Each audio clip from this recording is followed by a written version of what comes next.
Okay, this is my first video in a long time, so please be patient. I'll be going over some rules as we're doing this. This one will be a little bit longer than most. Okay, I'll probably do this in class with you.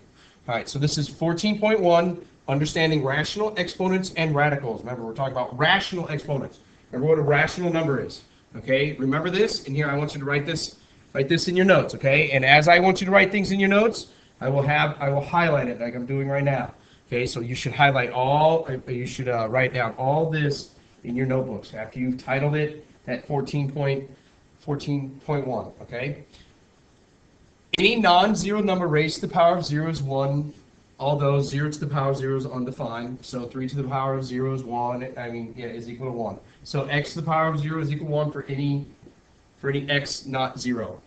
Any non-zero number raised to a negative power is equal to 1 divided by the same number raised to the opposite positive power. And all that jumble means is 3 to the power of negative 2 is equal to 1 over 3 squared, okay, which is equal to 1/9. So what they're trying to say is with variables, x to the power of negative n is equal to 1 over x to the power of n for x not equal to 0.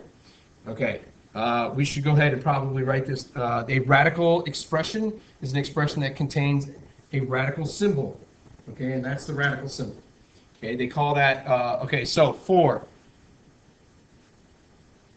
a to the nth root, okay, n is called the index, and a is called the radicand. We should probably write that on a word wall. N must be an integer greater than 1. A can be any real number where n is odd, but must be non-negative when n is even. Okay, recognize, I'll read that again. A can be any real number when n is odd, but must be a non-negative when n is even. I think you need to write that down too. That's important. Okay? When n is equal to 2, the radical is a square root, and the indice 2 is usually not shown. And all that really means is this is for the square root of 4. Okay, and you're not going to put that power. This is equal to this, and we never show this. We never show that. Okay, right, that's all that was trying to say. All right, power of a power property. You're going to want to run. I'm going to have you write this too because it's been a while since you did it. Okay, and power of power property says for all real numbers a and all rational numbers m and n, a to the power of m to the power of n is equal to a to the power of m times n. Say that 5 times fast. Anyway, all right. No, don't really say that 5 times fast. All right. So here you're going to want to title this. Okay, this is our first real topic. Okay, simplifying numerical expressions with nth roots. Now, for any integer n is greater than 1, the nth root of a is a number that, when multiplied by itself n times, is equal to a. And all that mumble jumble said is x is equal to the nth root of a. So that also means that x to the power of n is equal to a. Okay? And I know it kind of sounds backwards, but that is just like, let me see. So 2 is equal to the square root of 4 because 2 squared equals 4. 2 squared equals 4. Why didn't I write that? 2 squared equals 4. Okay? Okay, that's what all that means. Okay, that's just all what that means right there. That should be 4. Sorry. Again, been a long time. All right. The nth root can be written as a radical with an index of n, or as a power with the exponent of 1 over n. An exponent in the form of a fraction is a rational exponent. Okay, so we'll go ahead and just write this. Whoop, I don't know what's going on there. Forgot to tip that. An exponent in the form of a fraction is a rational exponent. That's all I mean by that. Okay, the exponents are interchangeable. To evaluate the nth root, it is necessary to find the number x that satisfies the equation x to the power of n equal a, which is again what we just set up here with that 2 is equal to square root of 4, which really means 2 squared equals 4. Okay? All right. Here's an example. You should be writing this example down. Okay? Remember, we write down all examples, so we're going to write down this example. I'm not going to highlight as I go here, okay? So I want you to just write this question down. So they want to know what is 64 to the power of 1/3. And that's the same thing as the third root of 64. Okay, and if you do a little number calculating, okay, you'll find out that it's actually this. Now, it is 4. So the way that they want you to show the work is like this. This cancels this, so it equals 4. So 4 to the power of 3 is equal to 64, because we already said that, you know. So anyway, all right. Okay, so here's a little bit harder of an idea. Now we're going to try to add these ideas. Okay, so 81 to the power of 1/4 plus 9 to the 1/2. 9 to the power of 1/2. They want us to do this. Now this step, so this is the important step. So the 4th root of 81 plus the square root of 9. Now here's that step. Rewrite at radicands as powers. Now I would just skip this part and put this into your calculator. Okay, but if you don't have a calculator, all right, you might want to not skip this part. So this is 3, and this is 3, and these two things cross out. And since there's not one here, I'm going to just write one. That goes away. All right, so you got 3 plus 3. Okay, and so 3 to the power of 4 is 81, and 3 squared is 9, and you just put it into your calculator. You can do that. Add those together, and it's just 6. Okay, so write down all these steps. How we did this. Okay. Okay, I don't mind in your homework if you skip rewrite radicands as powers, because you're probably going to just put that into your calculator. Okay. Your turn. On these your turns, let me just explain this for a second.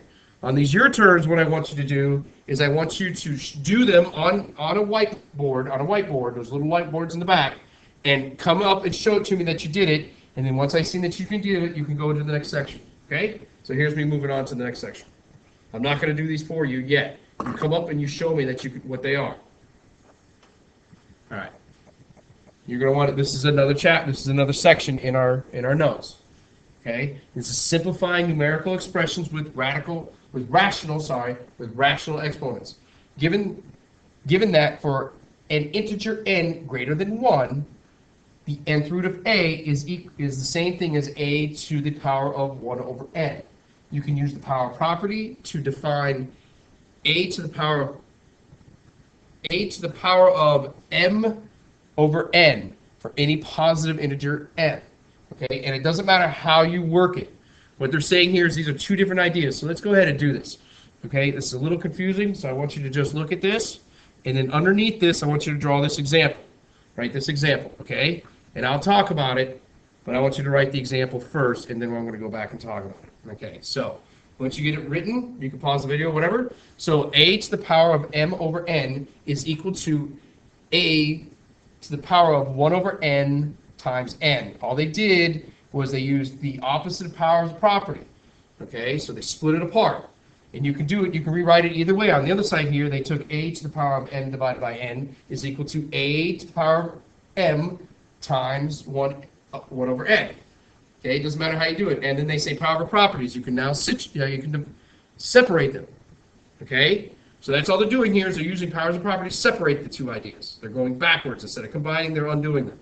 Okay, and then what they do is it doesn't matter which way that you evaluate. You can either take the nth root of a and then to the power of m, or you can take a to the power of m and then take the nth root of all that. The way I usually do it is I usually do it this way. This is the way I prefer. Okay, so you'll see me work it out that way. If the definition of a number raised to the power of m to the n, m over n is the nth root of a number raised to the mth power.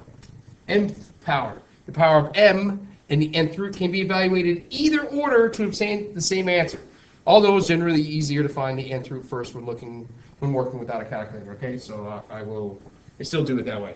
All right, so here it is. Here's the examples. You want to make sure that you write these down. All right, simplify expressions with fractional exponents. All right, so this is a is 27 to the power of 2/3, which is equal to the third root of 27, all to the power of 2. Okay, and that's just using my powers, my power of powers rules. Okay, so I'm going to take the third root of 27 is 3, because 3 times 3 is 9, times 3 is 27, so that is 3 squared, and that is equal to 9. Okay? All right, let's do that again. Okay, here they write it out a little bit more of an idea. So why don't you also write down this so you can see it worked out a little bit more. Okay, which is the reason why I gave these. Definition, so they take 5 to the power of 3 halves. Definition of a to the power of m over n is the same thing as 25 to the power of 3 halves is the same thing as the square root of 5 to the power of 3. Right? Rewrite radicans as a power. We know that 5 times 5, so 5 squared. Okay, they take this extra step that I don't like to do because I feel like you're going to be using a calculator, so there's no need to do this. All right, but there might not be a calculator, right? Okay, the definition of square root, right? Right? Definition of square root. Is that what they wanted me to write there? Okay, I'm going to pause the video and see if that's what it meant they wanted me to write there. Yes, that's square root, so I just want to make sure of that. Then when you take 5 to the power of 3, that's 125. So the answer for this is 125. Okay, next. I want you to do these. Pause the video here. I want you to try these. And once you've done them on the whiteboard, come up and show me what they are, okay? Your answers. I'll have the answers.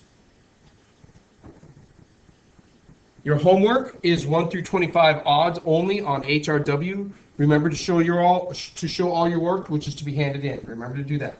Okay? That's the end of the video.